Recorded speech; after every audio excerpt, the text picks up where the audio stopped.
प्रश्नावली 2.2 का पहला प्रश्न, पांचवा भाग। शून्यक बताओ व शून्यकों और गुणांकों के बीच संबंध की सत्यता जांचो। और बहुपद दिया गया है टी का वर्ग ऋण 15।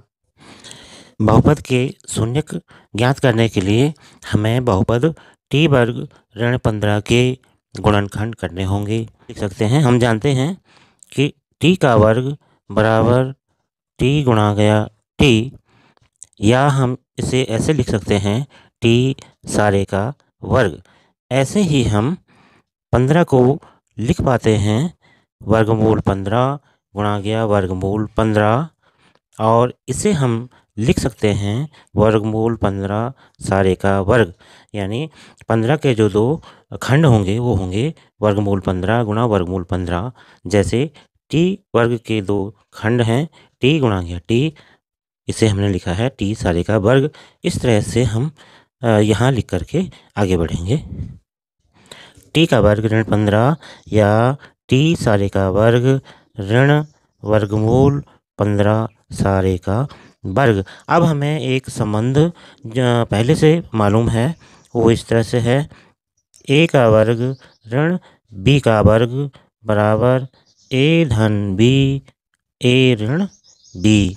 पहली राशि का वर्ग ऋण दूसरी राशि का वर्ग बराबर पहली राशि धन दूसरी राशि गुणा पहली राशि ऋण दूसरी राशि।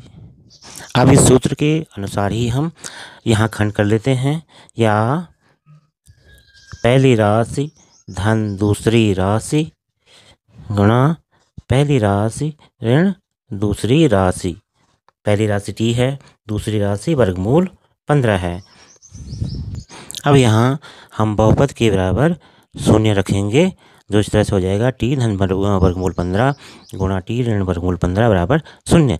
अब हमने बाएं पक्ष से यदि टी ऋण वर्गमूल 15 को शिफ्ट करें, यदि यहाँ बाएं पक्ष से टी ऋण वर्गमूल 15 को दाएं पक्ष में पक्षांतरित करते हैं तो यह इस तरह से रह जाता है बाएं पक्ष में टी धन वर्गमूल 15 बराबर शून्य।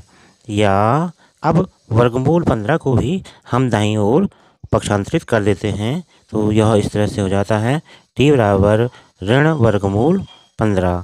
यहाँ धन में था वर्गमूल 15, दाहिनी तरफ जा करके उसका चिन्ह बदल जाएगा और वो हो जाएगा ऋण 15। अब माना एल्फा बराबर ऋण वर्गमूल 15 और बीटा बराबर वर्गमूल 15 है। अब दिए गए बहुपद के मानक रूप से तुलना पर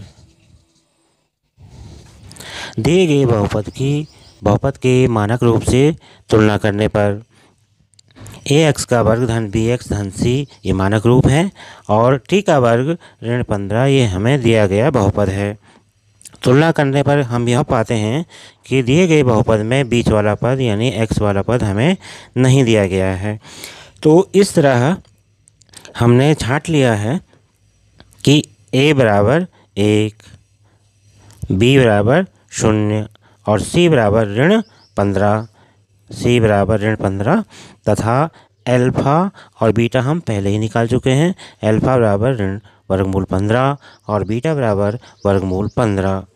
अब आगे जांच करेंगे। जांच पहला, मूलों का योगफल बराबर ऋण एक्स का गुणांक बटे एक्स के वर्ग का गुणांक, यानी एल्फा धन बीटा बराबर ऋण बी बटा ए। अब यहाँ से एल्फा बीटा ए बी के मान रख करके हमने दोनों पक्षों में रख देने हैं और उसके बाद हल करना है।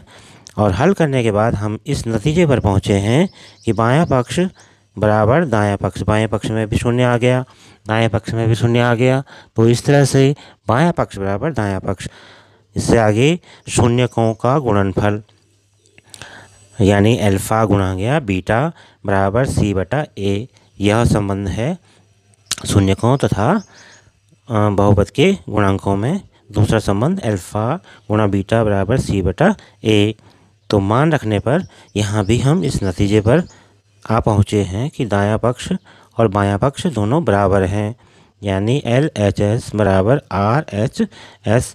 अतः यहाँ शून्यकों के गुणनफल और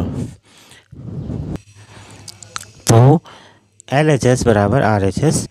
हम इस नतीजे पर आ पहुँचे हैं कि शून्यांकों और उनके गुणांकों के बीच संबंध सत्य है।